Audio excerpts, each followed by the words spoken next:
What's up, IronBirds fans? My name is Michael Mark Cantonini, back for episode 9 of All Mic'd Up. I've got Daniel Lloyd and Trace Bright here with me. Guys, on episode 9 of All Mic'd Up, y'all ready for this? Absolutely. Oh, yeah. All right, let's do it. So, first thing I want to ask you guys, DH in both the American and National League these days, no pitchers are hitting anymore. When was the last time you guys hit regularly in your baseball career? Go ahead. Mine was my senior year of high school. Do I miss it? Absolutely not.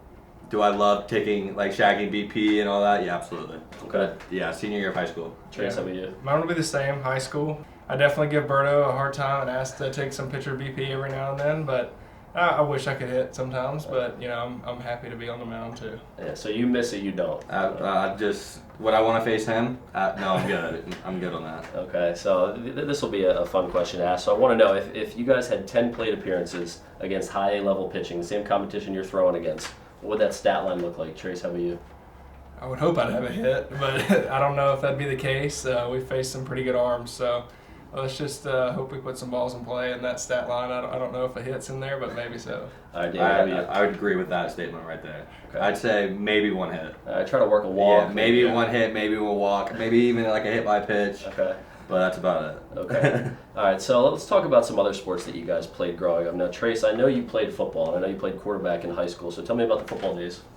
Yeah, it was fun while it lasted. I knew it wasn't my calling. I knew baseball was where I needed to go, so I knew that beating I was taking every Friday night, was not what I wanted to do very much longer, so I kind of got out of it while I should. How about some other sports that you played growing up? Played basketball. I really like basketball. Kind of something to get my mind off baseball in the winter when it wasn't very easy to get out there and do anything baseball-wise, but, obviously baseball was my one true love. All right, three-sport athlete. How about you, Daniel? What other sports you Yeah, I played basketball as well.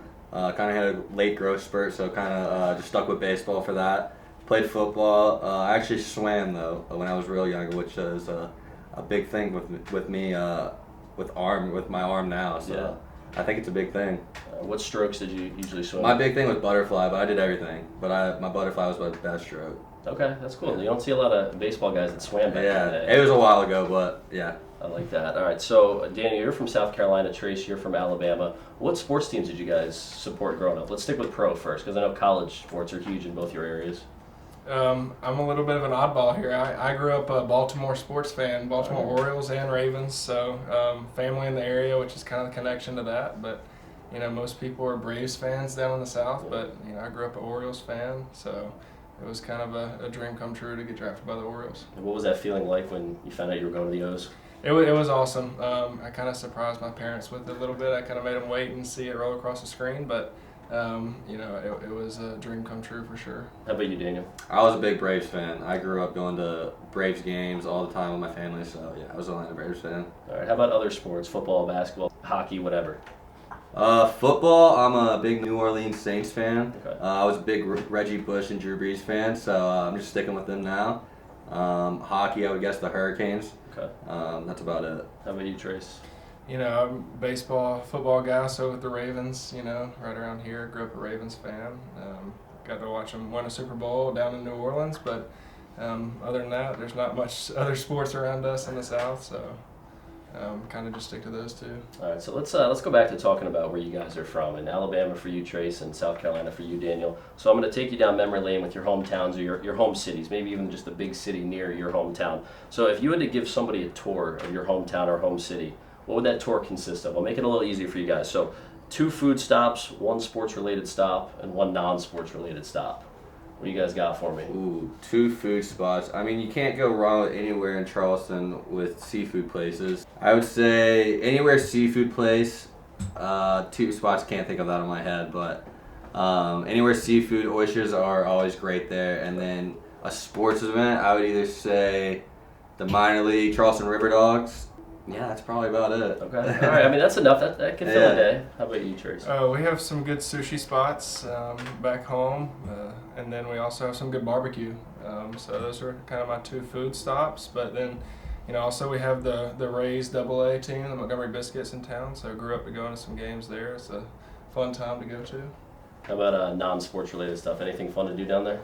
The Alabama River runs through town, so maybe we could get on the river, have a little fun. But other than that, it's kind of a quiet little town. We going to the beach in Charleston on your tour? Absolutely, yeah. You'll be at the beach for Charleston. Love that. All right, guys. So let's talk a little bit about college. And you guys played college ball, big D1 college ball. South Carolina for you, Daniel, and Auburn University for you, Trace. What was your favorite memory from playing college baseball? Ooh, I would just say being around the guys, low-key. I mean it's a special group when you're in college and you're with each other 24/7. So I'd say being around the guys and just constantly going through all the stuff that you go through would probably be the number one thing. But making a regional and hosting a regional at our place was probably like the next big thing for me. Yeah, that's dope. You got one, Trace? I mean, yeah, I would piggyback off that and say like having a good group of guys that you hang out with all the time, that was a big part, but also having the chance to make it to Omaha with a really good team and close group of guys was a lot of fun as well. So you guys have been starting pitchers for most of your career, especially through college and now in pro ball. You know, you're not always starting a game, but you're throwing bulk innings out of the bullpen, and you pretty much know every day that you're going to pitch. So tell me about the one-day work week life of being a starting pitcher. You know, sometimes after a bad outing, you wish you could get back out there and throw again that week. But you know, obviously, sometimes the one start a week is good. And you know, the way our bodies are trained to go, you know, having a 5-6 day routine is what we need. Any shorter than that, it'd be a little bit more stress on our body and on our arm, and you obviously want to stay healthy throughout the season is the main thing. Yeah, what's your perspective on that, Daniel? I think he nailed it first of all, but yeah, I mean I think we all would love to get back out there. You have your bad outings, but we know what we have to do. We know we're gonna get the next week, and yeah, I mean it's fun. I love getting our 1 day weeks too. So what's it like going from, let's say you're starting a game in the middle of a series, so you're just in the dugout hanging out for a couple games, and then you're pitching in the middle of the week. What's it like getting amped up for that start? I wouldn't say it's like even getting amped up. I feel like at this point, I mean, I'm getting amped up no matter what for a start, but I would say just like leading up to the game is just kind of, you can get a lot of, just watching the games, you can get a lot of things from like the hitters, from your other teammates, your other pitchers. So it's kind of nice knowing that like if you're pitching midweek, you can learn a lot from your past teammates that just pitch or even watching the hitters. You looking for anything specific when you're just in the dugout? Oh, for sure. I mean, if you have the chance to throw in the middle of the week, like you said, you know, you're watching hitters, watching how they take pitches, how they swing, what they're swinging at. It makes your scouting report going into your start much easier. Being later in the week, obviously at the beginning of the week, sometimes, you know, it's a little bit tougher because you don't have the week-long data of figuring out what they've done at the plate so far. So it can be nice to have that later part of the week start. All right, so tell me about start days specifically. Are you guys the type of guys that like when you're pitching that day, you got to just completely tune everybody out, you know, tunnel vision, or can you kind of like, you know, talk to people on the day you pitch and, you know, kind of joke around and make it like an average day? I'll let Trace face this one because he does it to me every day, every start day. For me, I try and stay relaxed. Obviously, I'm focused in on what I need to be, but you know, the more I can stay relaxed, I feel like the better I'll perform. You know, I like to give Lloyd a hard time on every other day besides the start day, so I give him a break on his start day. But you know, I think for me at least, I think being a little bit relaxed but focusing on what I need to is the best way to go. You giving him a hard time? Oh, absolutely, absolutely. I give him I'm a little relaxed on the start days, but yeah, no, I can piggyback on that. Like, I would say leading up to the game, it's more of like relaxed, joking around type thing, and then like when I'm closer to that game, just I tune everything out. I kind of want to be mad at that point. Yeah, and they try to get me there at that point, so which is fine. I'll take it. Yeah, I feel that. Well, whatever you guys are doing, it's working because you both have thrown the ball really well this season. So, Daniel, for you, you got a monthly honor this year among Orioles minor leaguers. You got Pitcher of the Month for July in the O's minor league system. So, with 4 full season levels, a lot of pitchers to pick from, and you were the one that got the honor for July. What does that mean to you? It means everything. I mean, I've worked my butt off to get this point, so I'm just continuing that and see what else I can do. So.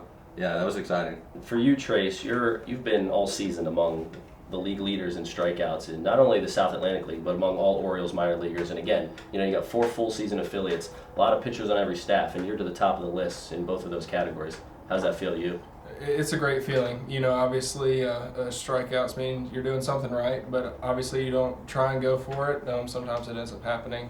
You know, sometimes it can make your pitch count get up there and you don't get deeper into the start that you want to, but you know, obviously I've had the opportunity to you know, put some guys away, and I feel like that's kind of been a main focus for me this year. All right, so we're going to have some fun at the end of this interview. We're going to go with a teammate question round. So for your answers for this, you can say each other, and you can also say anybody who's been on the IronBirds roster at some point this season. So first question, I'll throw it to you first, Daniel. If you could take one pitch from a teammate, who would you take it from, and what pitch would you take? I might take Trace's curveball low key. Yeah. Why? Because who doesn't want a curveball? Yeah, for sure. Yeah. Trace, what do you got? You know, I think I could take Lloyd's slider, but also I might would like Nick Richmond's sinker. He throws that one pretty hard, so that'd be nice to have in the back pocket. Keegan Gilly's splitter too. Yeah, I'll take that too. Just take them all. Yeah, honestly. All right, Trace, I'll go to you first with this one. Who's the easiest teammate to make fun of? This man right here. Daniel I had a Lloyd. feeling you might say Yeah, that. that was quick. Yeah. Who do you got, Daniel? I would probably be maybe Graham Firebed. Okay. Yeah. All right, good stuff there. I All was right. in a lot today, so. All right. Which teammate would do the best job as my color commentator on an IronBirds broadcast? I know one. Easy. Dylan Hyde. Max Wagner. All right. Dylan Max Hyde. Wagner for sure. Yeah. Max okay. likes to imitate some color commentating on the bus, so it's kind of funny. I think I'd love to see him up in the booth one game. I'll give him a hitter. See what he has. All right. He's definitely got it. I like that. All right. Question number 4. Which teammate has the worst taste in music? Like, who are you not giving the aux to in the clubhouse? Dylan Hyde. Yeah, probably Dylan Hyde. Yeah. It's all remixes of stuff. It's he's pretty bad. serious. Pretty bad aux person. He's been a common answer on a lot of these Yeah, questions. it usually is Hyde. All right, one more to wrap it up. All right, which 2 teammates would you pick to be on your team in a 3-on-3 basketball game? Ooh. I'm taking Big Car, Jake Lyons. Okay. He's my center, absolutely. And I'll give me Neerman. I feel like Neerman, because... Is he running point? Yeah, he's running point guard. I feel like he'd be a good point guard. Okay. Who are you taking, Trace? I think I might take Basayo. He looks like a mini Shaq down there, so he'd be a good guy to have. And then, I don't know. I would say, maybe a guy like Weston. I feel like he can handle a basketball pretty well. Let him run point guard. All right, so we got Lloyd, Lyons, and Neerman against Bright, Basayo, and Weston. Who's winning that matchup? That's all good. I'll let him have that. I'll give Lyons, Basayo. Neerman's got Weston, and I got him. That's all day long. I like that. Would love to see that play out. So if you guys end up doing it, let me know. He's Daniel Lloyd. He's Trace Bright. I'm Michael Mark Cantonini. That'll do it for another episode of All Mic'd Up. 9 down this season. Thanks for taking the time, guys. Thank you. Thank you for having us. That's a wrap. 0-2 2-out pitch coming up. Got him. Blew a fastball by him, and the inning is over. 94 on the gun from Lloyd. Bright set. 0-2 to the plate. Swing and a miss. He got him. 3 straight strikeouts from Trace Bright.